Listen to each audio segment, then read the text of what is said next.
Chapter 18, Reports on Audited Financial Statements.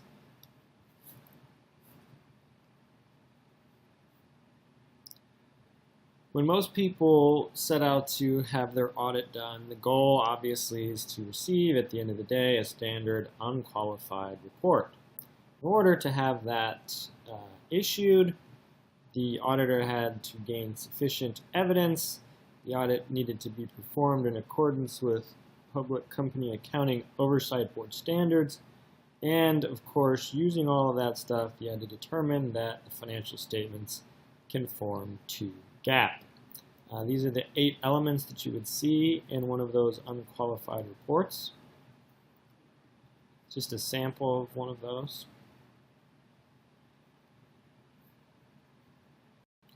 This one should look very similar to the unqualified opinion that we just looked at. Really, the only difference here is that instead of PCAOB standards, we're just following the more general GAS standards for auditing. So this would just be for a non-publicly traded company that is not required to comply with, or an entity, I should say, that is not required to comply with Public Company Accounting Oversight Board standards.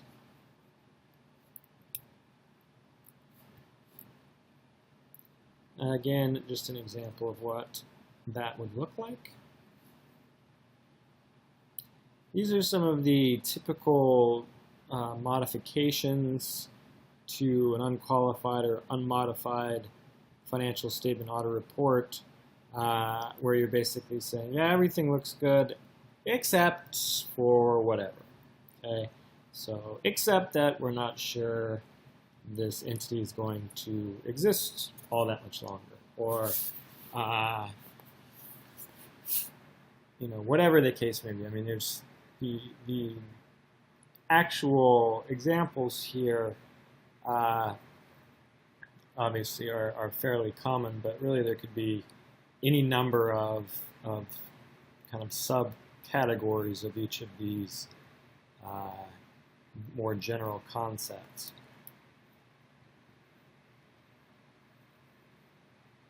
So this is just an example of what it looks like when you are referencing the work done by other auditors in your own report.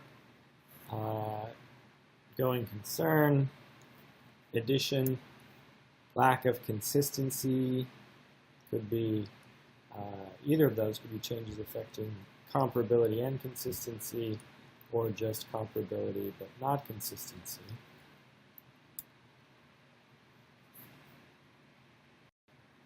So really, for additional emphasis, the only thing I can't think of a great example off the top of my head, but this is just where an auditor really, has done everything by the book, feels like there's sufficient evidence to issue an unqualified opinion, but there's just something about the financial statements that the auditor feels is important to emphasize so that the users of that information, or the users of the financial statements, get the most true or most accurate depiction of what's going on with those financial statements. Again, if you remember, one of the biggest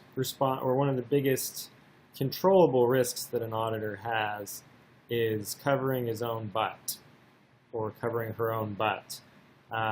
So this would be an example of that, where the auditor's like, yeah, I mean, everything looks good, but I'd like to point this particular issue out just in case, just so nobody can say, if whatever it is becomes an issue at some point in time, it's going to look a lot better if the auditor set it out and said, hey, this just looks kind of weird.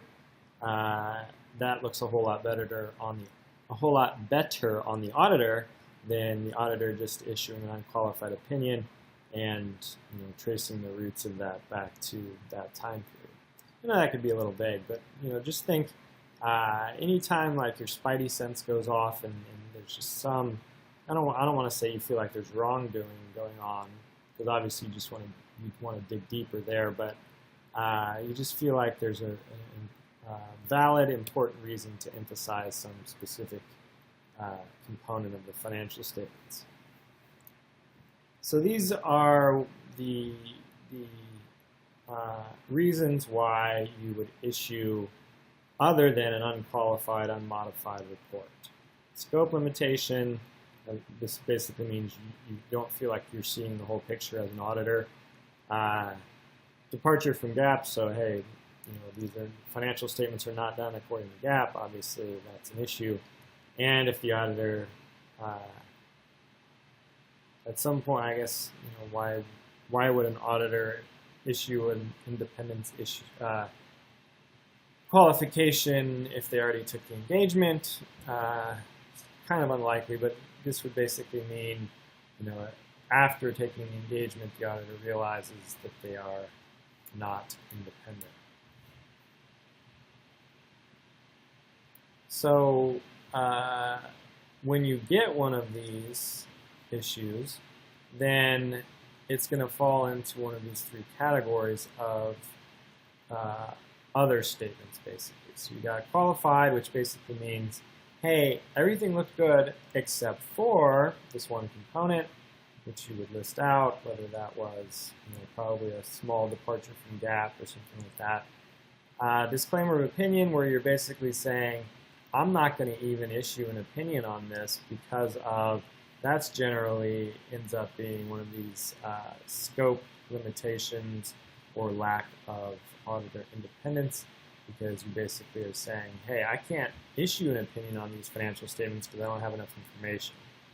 And then, of course, an adverse opinion would be probably generally going to be coming from more serious departure from GAAP, maybe combined with a bit of a scope limitation or not.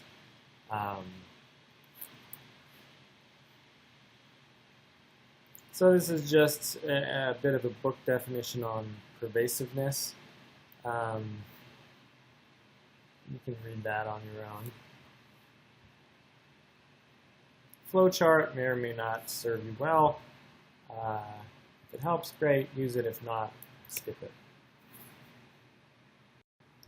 Yeah, I already talked briefly about why or what would be in one of each of those three categories. And when you face one of those, what you're typically going to issue. What type of opinion?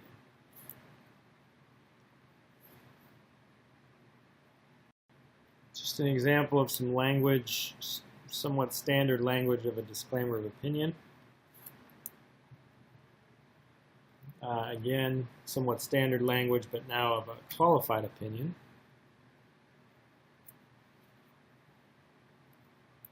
Under scope limitation, and then the next slide, same thing, but this is qualified opinion where we've strayed from GAAP. And also an adverse opinion, assuming that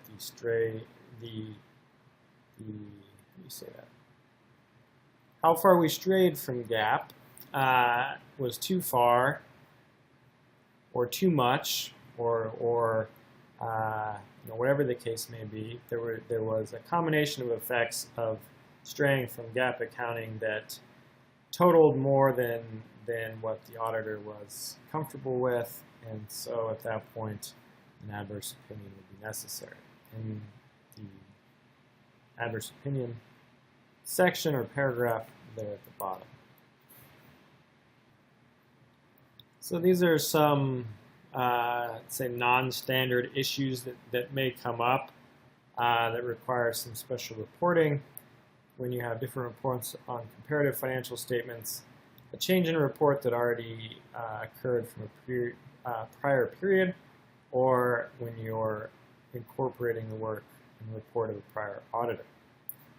So this particular issue comes up when you had a scope limitation in the prior year, and the current year received an unmodified opinion. So you got a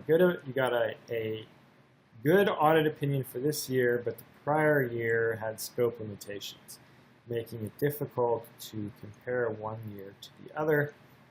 So this would be a report when that is the case. Now this happens when some knowledge comes out later on down the road that requires prior period financial statements to be basically redone. So at that point in time, obviously, the audit opinion would need to have an addition to it as well, and this is what that would look like. These are the steps that a prior auditor needs to do in the case of restated financial statements for the year in which they were the auditor. So just like this slide says, an auditor doesn't have any legal responsibility for the financial information contained anywhere outside of the report that they are issuing an opinion on or within. However, the other information that's outside of that may also be going out in annual reports, in registration statements, should at least be looked at by the auditors to make sure that it's not grievously different than, or egregiously different than what that particular auditor saw in the financial statements. So auditors are sometimes called upon to audit or do specialized audit type reports that don't fall within the umbrella of a standard opinion. Situations like that could arise when you have financial statements that you're asked to look at that are not prepared according to GAAP basis accounting.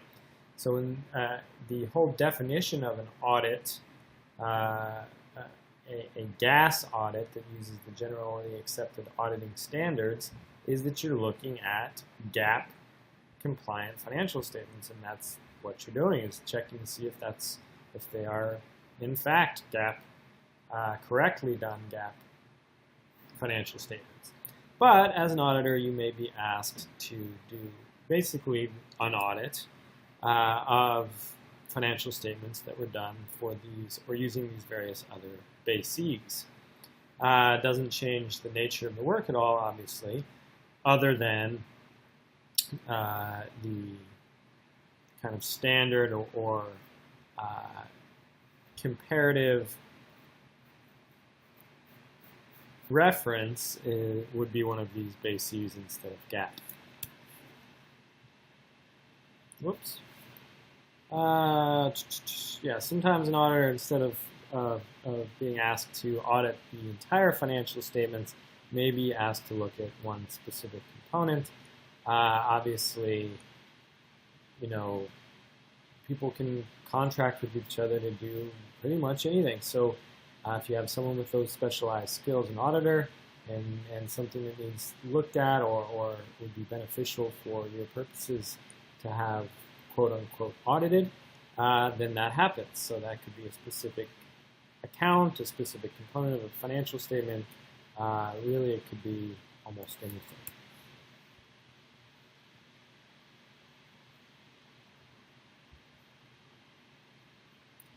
If you're being asked as an auditor to provide assurance that contracts are being met, that I'm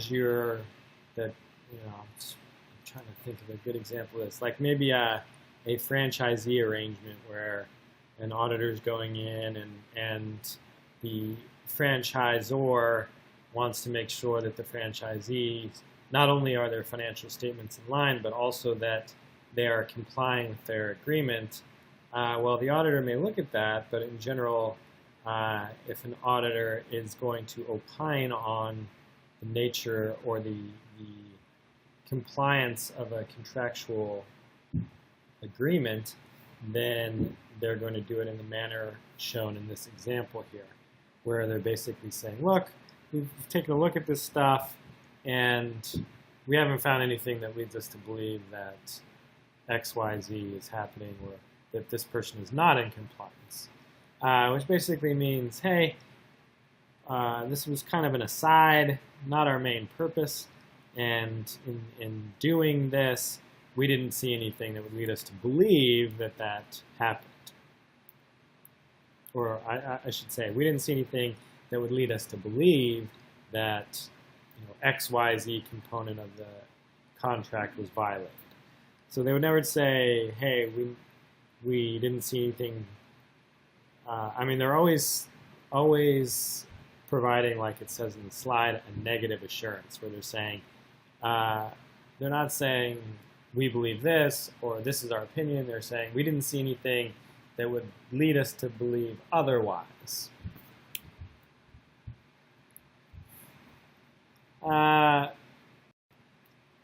So, yeah, this is an example of the international community kind of driving U.S. standards, since we are trying to converge and kind of meet somewhere and find some middle ground between ourselves and the international accounting standards. But anyway, the international accounting standards have decided to increase the amount of subjective information that the auditor gives to the financial statement users, and this will likely, I don't think it's been done yet, but will likely occur within the United States as well. We'll at least be pushing towards having slightly more subjective information conveyed. So it's just a list of the international standards that are